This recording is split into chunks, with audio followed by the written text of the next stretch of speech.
Today is January 26, 2025, and this is our weekly update on the ongoing war between Israel and its enemies on various borders and in various countries throughout the Middle East. Shalom, my friends. This is Akiva Gersh with Israel in 5, where we give you everything Israel in 5 minutes. Please like and subscribe. And if you have any questions or want to keep the conversation going, please do so below in the comments.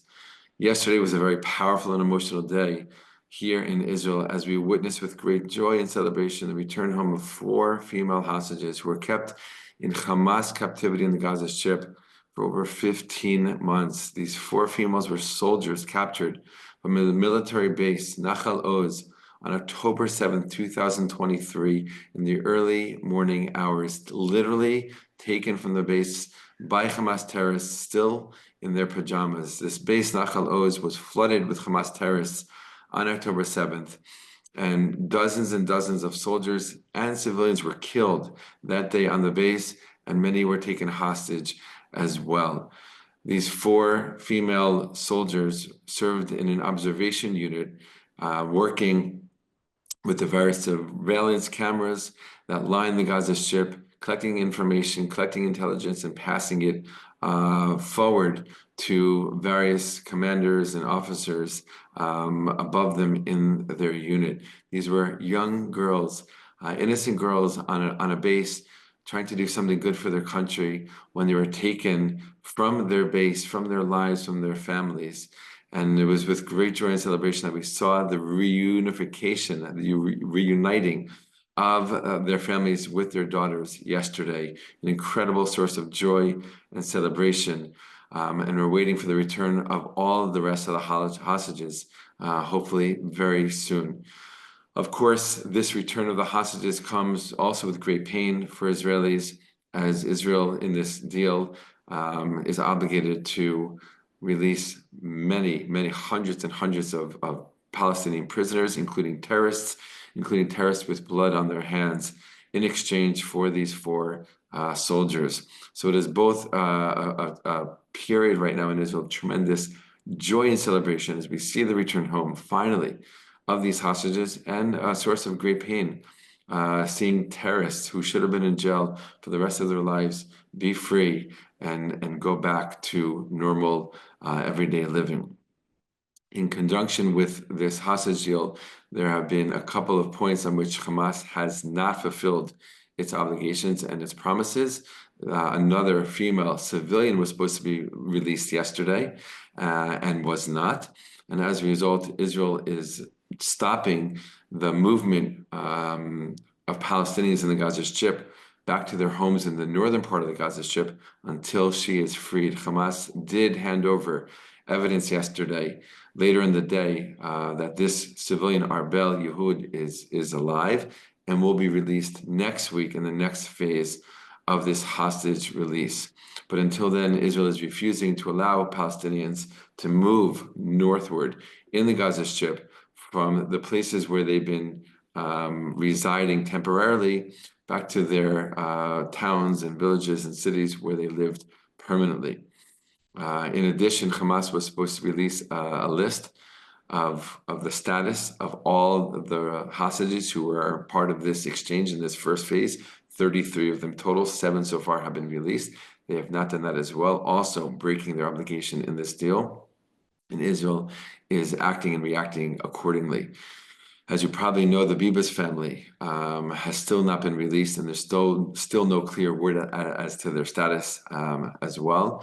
Many were hoping and expecting that they would have been released last week in the early part of this hostage release. They weren't. They were not released yesterday either, specifically the mother, Shiri, and her 2 children.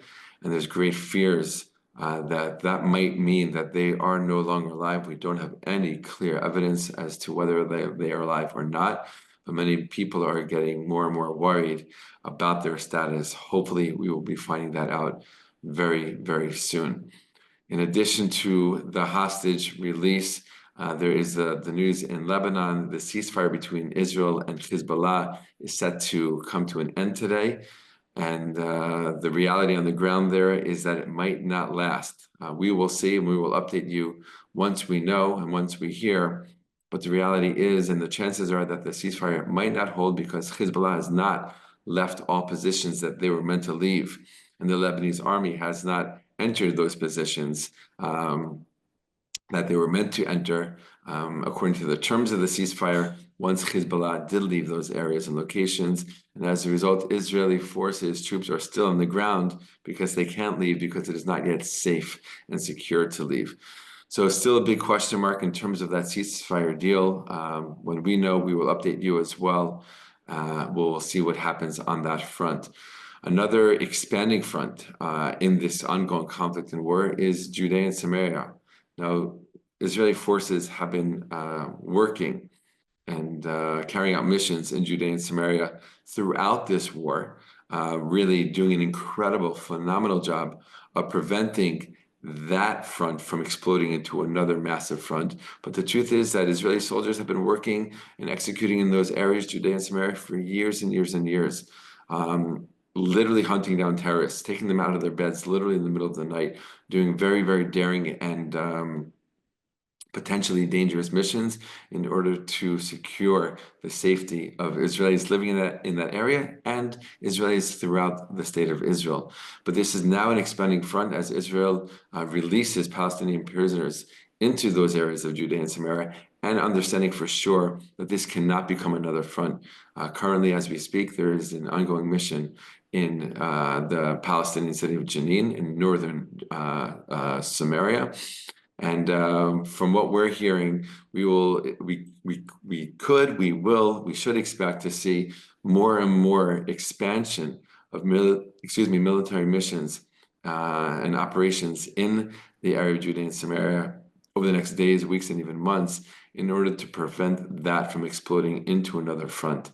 Very, very important for the safety and security of the entire country, what happens there. That's the update for this week, for today, on this ongoing war between Israel and its enemies on multiple fronts. And we again thank you for your prayers and your support for Israel, and especially the soldiers and the hostages.